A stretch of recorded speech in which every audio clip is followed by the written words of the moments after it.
Welcome to Suburbicon, a town of great wonder and excitement. Hey there. Built with the promise of prosperity for all. Nikki, you need to get up. There are men in the house.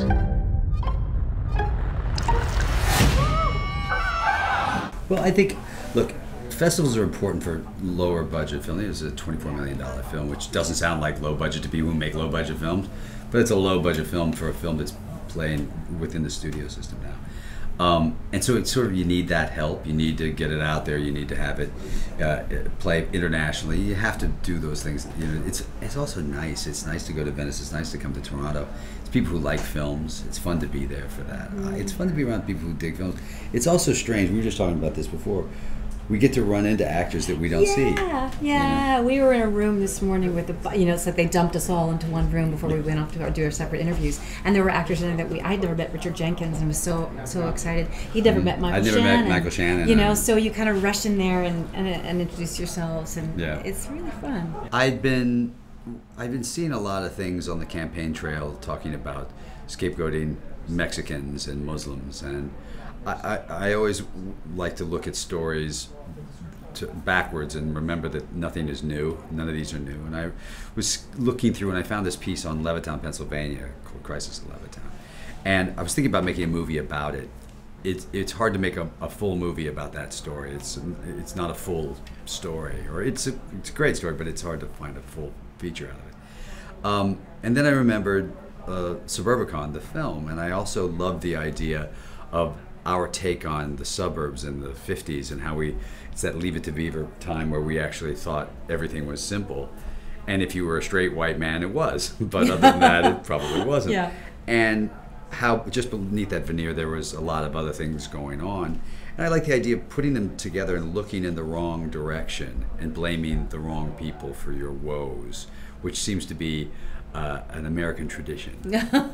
In my character, the beginning, when I play the two, the one that's married, the one that's not married, has no agency. She has no autonomy. She doesn't have any possibility of any kind of economic stability unless she acquires her sister's life. So she's, a marginalized person. Well, we're using real footage from when it actually happened. The real Mrs. Myers, Daisy Myers, moved into Levittown, Pennsylvania. The mailman knocked on the door and said, "Is Mrs. Myers here?" And she said, "I'm Mrs. Myers." He went door to door, told everybody, "Have you met your new neighbors?" Called himself the Paul Revere of Levittown. And by 5 o'clock that day, there were 500 people on the lawn. They beat musicians. They played musical instruments. They built a fence. They hung Confederate flags.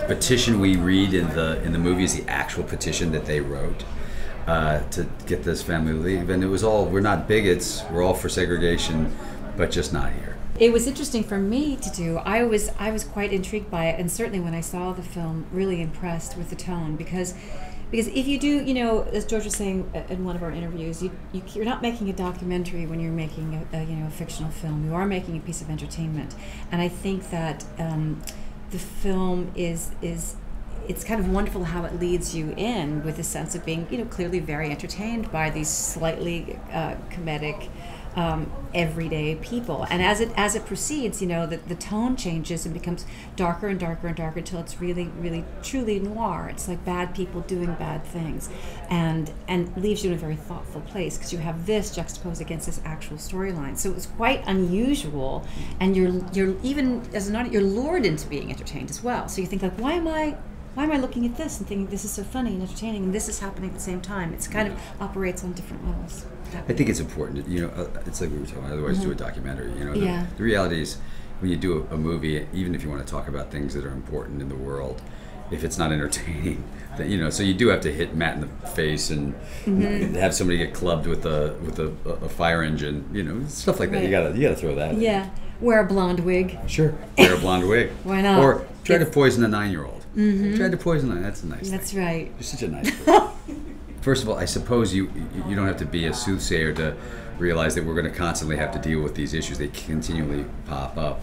It's too bad in a way that we're still fighting these fights. Not in a way. It's too bad that we're going to constantly have these same battles. I didn't think we would growing up in the 60s in the South. I felt like after segregation was gone, we were going to really move forward, and we didn't really. We stalled. We got a lot of work to do. it's not great for us telling the story of the film because suddenly this family it becomes much more literal, and it wasn't designed to be that. This was supposed to be Mexicans and Muslims, in a way. But it's also very good for us to be having these conversations and to remember.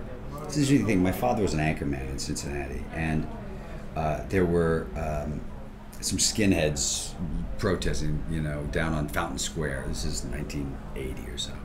And six idiots, Fountain Square in Cincinnati, Ohio. My dad had to go cover it because it's a news story, and they're saying all the stupid things that those idiots say.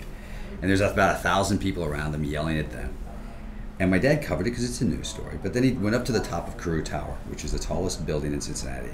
He shot these 6 little tiny people in a town of 400,000 to put into perspective how little they represent of us. That's great. And it's important to understand that they don't represent us. Yeah.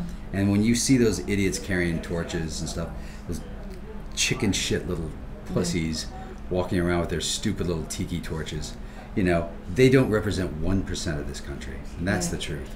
And so we have to fight against it and stand up against it, but we also have to remember that they don't represent enough to have to spend that much time thinking about them,